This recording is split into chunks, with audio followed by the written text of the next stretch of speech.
Abaukum sangat cinta kepada antum.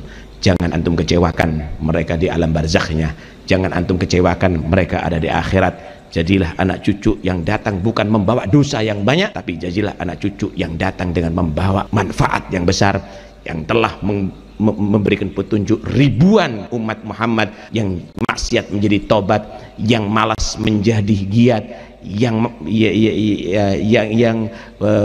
tidak baik menjadi baik, sehingga mereka senyum bertemu dengan kamu karena antum adalah anak cucu yang bukan hanya membanggakan nasab datuk-datuknya, tapi antum anak cucu yang dibanggakan oleh datuk-datuknya. Amin ya rabbal alamin.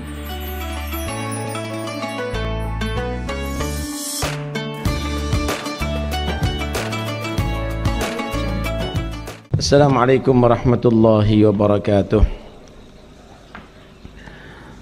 Bismillah walhamdulillah, wassalatu wassalamu ala rasulillah Sayyidina Maulana Muhammad bin Abdullah wa ala alihi wa sahbihi wa man walah, wa la hawla wa la quwwata illa billah, amma ba'd. Yang kami hormati para habaib, para kiai, pejabat pemerintah, khususnya Bapak Dr. Laudi Ahmad, terima kasih atas kehadirannya. Juga dari Kementerian Agama Republik Indonesia yang kami hormati, terima kasih atas kehadirannya yang mewakili. Akhi fillah walillah Al-Habib Zain bin Hasan Baharun yang banyak sekali membantu, dan juga saudaranya Al-Habib Segaf, bukan hanya sekedar yang ada di sini, bahkan hotelnya free ya, Masya Allah, mudah-mudahan berkah.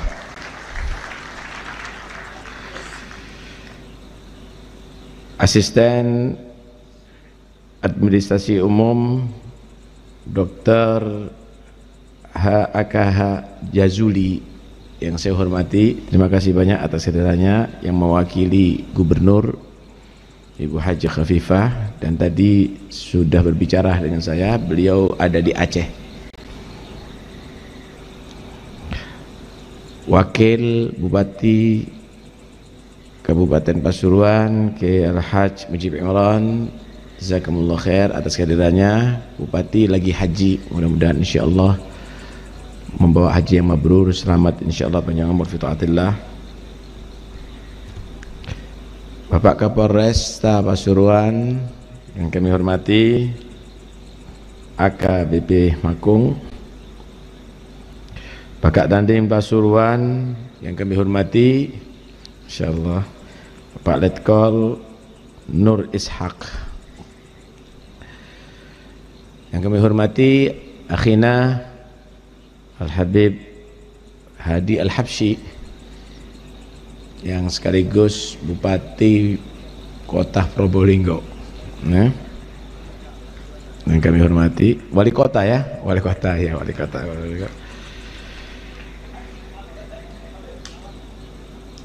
Ketua MUI Kota Pasuruan mungkin belum hadir sekarang ya, Gus Ama.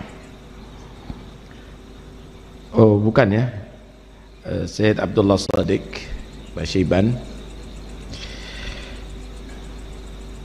Yang kami hormati Kiai Haj Imran Mutamakin, Ketua NU Kabupaten Pasuruan. Kemudian yang kami hormati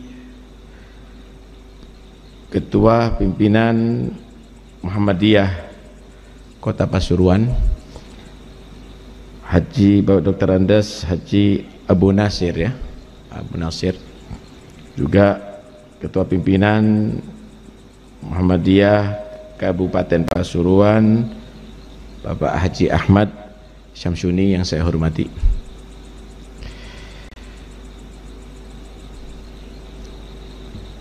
Ketua Dewan Syura Rabitatul Alawiyah Habib Ismail Al-Habsyi dan segenap anggota syura, Habib Hussein, Habib Ahmad Umar, Habib Nabil, jazakumullah khair Habib Nabil bisa menghadiri ke tempat kami. Mustasyar Rabithah Alawiyah Pasuruan Indonesia, Habib Hasan bin Abdul Qadir Atas juga dari wilayah semuanya hadir dari Jawa Tengah.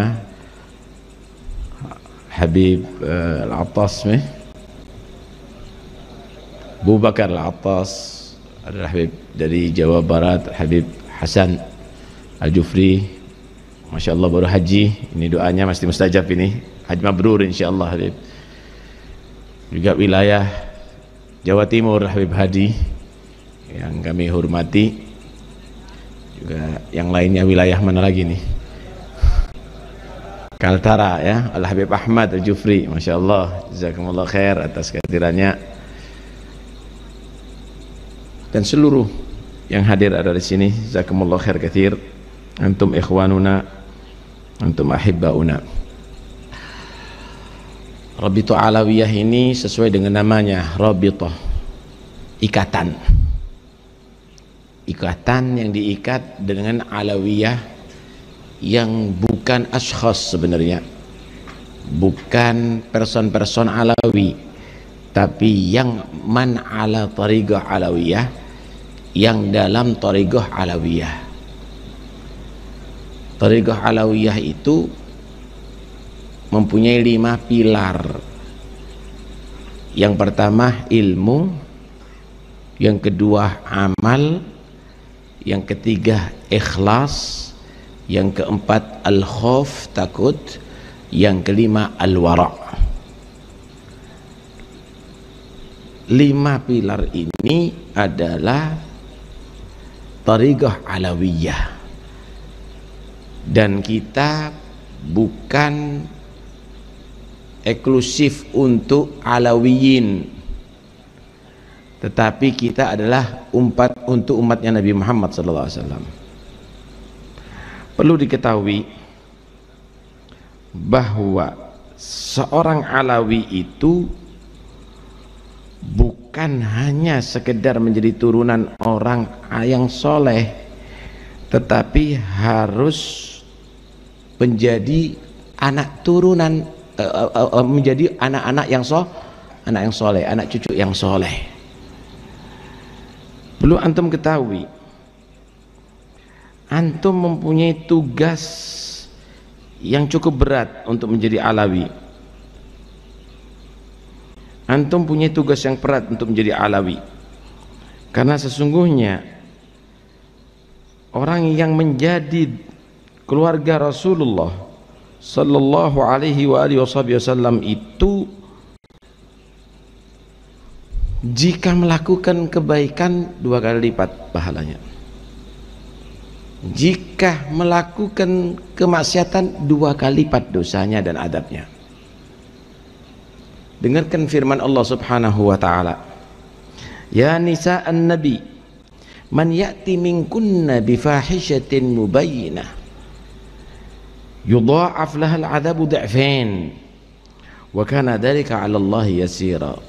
Wahai istri-istri Nabi, siapa di antara kalian yang melakukan fahisyah dengan jelas, dilipat gandakan dosanya 2 kali lipat, dan itu mudah bagi Allah. Allah nggak pernah takut untuk menghadap 2 kali lipat. Sebaliknya kalau menjadi orang yang soleh, wa man yaqnut minkunna lillahi wa rasulihi wa ta'mal salihan nu'tiha ajraha marratain wa a'tadna laha rizqan karima. Siapa yang taat di antara kalian kepada Allah dan Rasulullah, dan dia beramal soleh, 2 kali pahalanya, dan Allah telah menyediakan pahala yang besar, yaitu surga Allah Subhanahu wa ta'ala. Karena itu jangan pernah percaya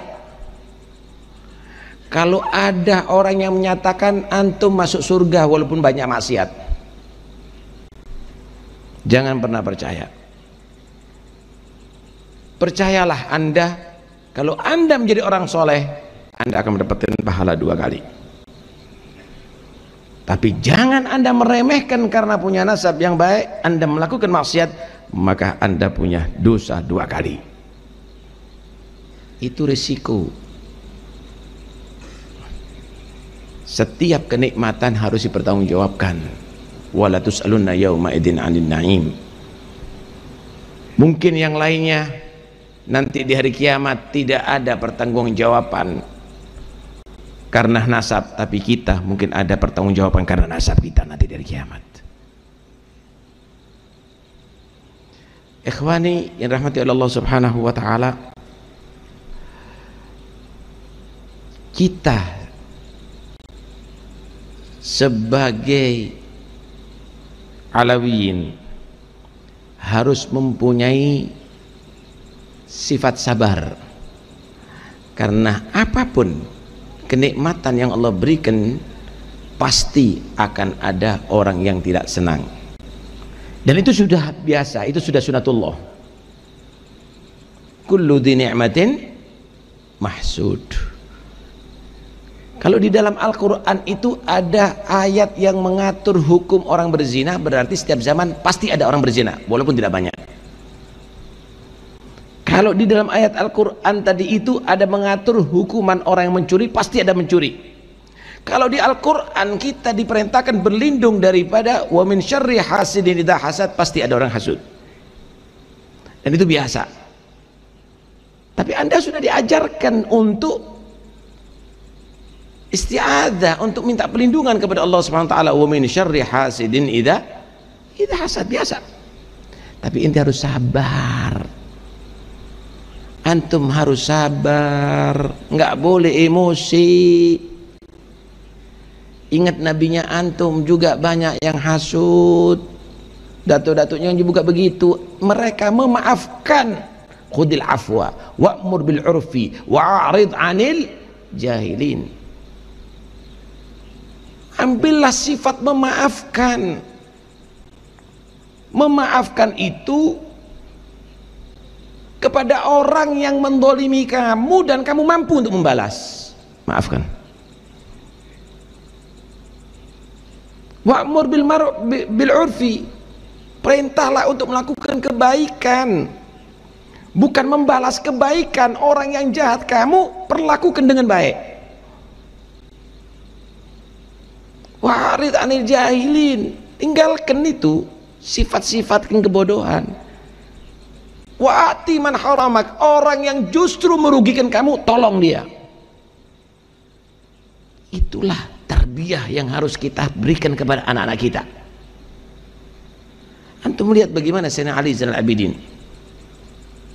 ayahnya dibunuh dengan tragis, Sayyidina Hasan diracun, Sayyidina Ali juga dibunuh.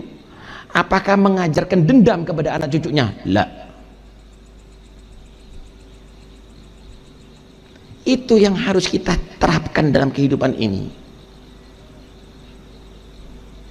Pertama. Yang kedua, ketika antum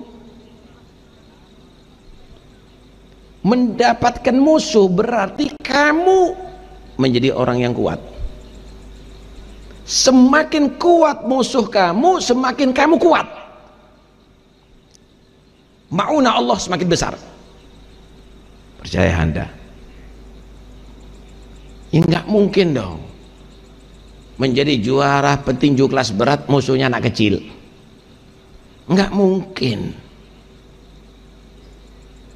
Karena itu jangan berharap kamu mendapatkan maqam di sisi Allah kalau kamu tidak mau bertemu dengan musuh dan kamu akan sabar dengan dia. Dengan berharap. Biasa, itu biasa kehidupan ini. Cuma kita kadang-kadang tidak mempelajari bagaimana sabar daripada datuk-datuk kita. Antum lihat Sahib Bogor, datuknya Habib Hasan bin Abdul Qadir Al-Attas, 7 tahun di penjara sama Belanda, tapi keluar dari penjara jadi kutub.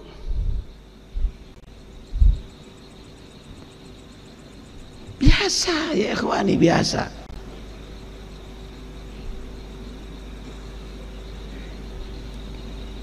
Kemudian yang ketiga, ya ikhwani, doakan orang yang musuh kamu dapat hidayah. Jangan nanti laknat, mal'un, ya. Allahumma hdi qaumi fa innahum la ya'lamun. Doakan mereka dapat hidayat. Kenapa? Karena sebenarnya mereka tadi itu dipermainkan sama syaitan. Mereka ikhwanukum. Antum jangan cari muhibbin. Antum ini khudamul ummah, pelayan umat. Layani siapa kamu. Jadi seperti dokter tuh, ada dokter-dokter. Walaupun pasiennya adalah musuh kepada dia, tetap dia berusaha untuk kesembuhan pasiennya. Antum harus begitu kepada umat ini. Jangan antum merasa dendam kepada siapapun. Wala taj'al fi qulubina ghillan lil ladzina amanu. Perlakukan semuanya sama. Kalaupun ada orang yang menghormati kamu, menampakkan mahabbah kepada kamu dalam zahirnya, maka jadilah wa idza huyyitum bi tahiyyatin fahayyu bi ahsan minha aw rudduha.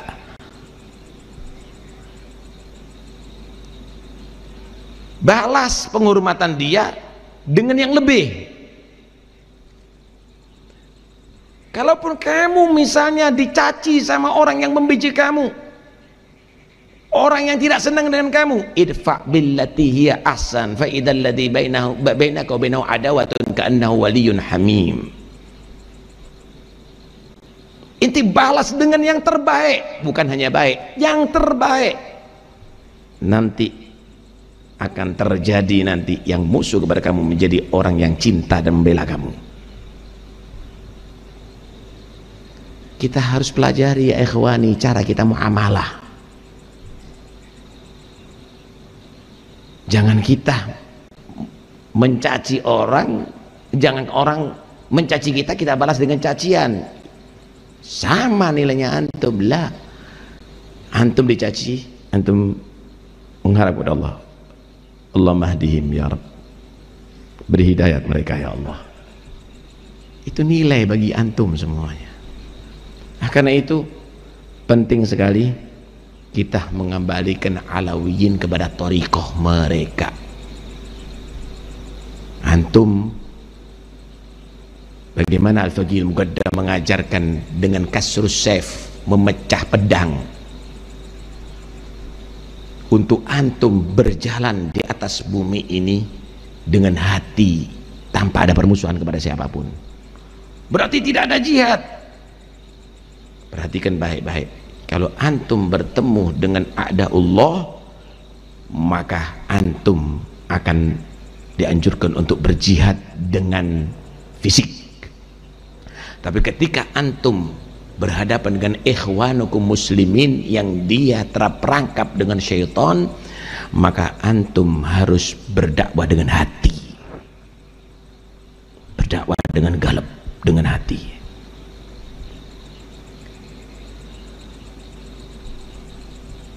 Ya ikhwani, fenomena daripada zaman ini sebetulnya bukan kerusakan zaman, kerusakan yang hidup di zaman itu sebenarnya. Zaman dulu sampai sekarang ya matahari terbit dari timur, tenggelam ada di barat. Iya, mulai dulu sampai sekarang tetap 24 jam sehari semalam itu. Cuma dulu ahlus sholah itu aghlab, lebih banyak, lebih unggul daripada ahlul fasad. Al khairu aghlab daripada asyar, sehingga zamannya disebut zamanus sholah wal khair. Lah zaman sekarang lain lagi, ahlus syar aghlab daripada ahlul khair. Yang mendapatkan piala yang ahli nyanyi bukan ahli ngaji, yang ahli joget bukan yang ahli sholat, yang semakin terbuka auratnya bukan yang semakin tertutup auratnya. Dan orang lebih senang dengan ahlus syar daripada ahlul khair. Kalau sudah demikian, zaman itu disebut zamanul fasad, zaman yang rusak. Jangan pernah menyalahkan zaman. Kita yang harus menghiasi zaman kita dengan al-khair, dan kita harus menjadikan kita dan anak-anak kita menjadi ahlul khair. Maka kita berubah, zaman ini akan menjadi zamanul khair wassalah insyaallah. Mudah-mudahan insyaallah Rabithah Alawiyah ini bisa menjadi satu wadah untuk mengembalikan kita dalam tariqah al-aba wal ajdad yang subhanallah bisa diterima ada di penjuru dunia. Tariqah tadi itu karena kesujukan, ketenangan, dan al-akhlaqul karimah. Harapan kami yang ada di tanfid, bimbingan daripada orang-orang tua kami, ya, khususnya yang ada di Dewan Syura, untuk bisa memicu syubban, pemuda-pemuda yang ada sekarang ini untuk menjadi rijalul ghad. Syubbanan al-yawm rijalun al-ghad. Pemuda kita sekarang insyaallah akan menjadi tokoh-tokoh masa depan insyaallah biqudratillah. Amin ya rabbal alamin. Terus kita berjuang bukan untuk siapa-siapa, tapi untuk Allah dan untuk Rasulullah dan untuk saf-safnya kita, supaya mereka berbangga. Abaukum, mereka adalah sangat cinta kepada antum. Jangan antum kecewakan mereka di alam barzakhnya. Jangan antum kecewakan mereka ada di akhirat. Jadilah anak cucu yang datang bukan membawa dosa yang banyak, tapi jadilah anak cucu yang datang dengan membawa manfaat yang besar, yang telah memberikan petunjuk ribuan umat Muhammad yang maksiat menjadi tobat, yang malas menjadi giat, yang tidak baik menjadi baik, sehingga mereka senyum bertemu dengan kamu karena antum adalah anak cucu yang bukan hanya membanggakan nasab datu-datunya, tapi antum anak cucu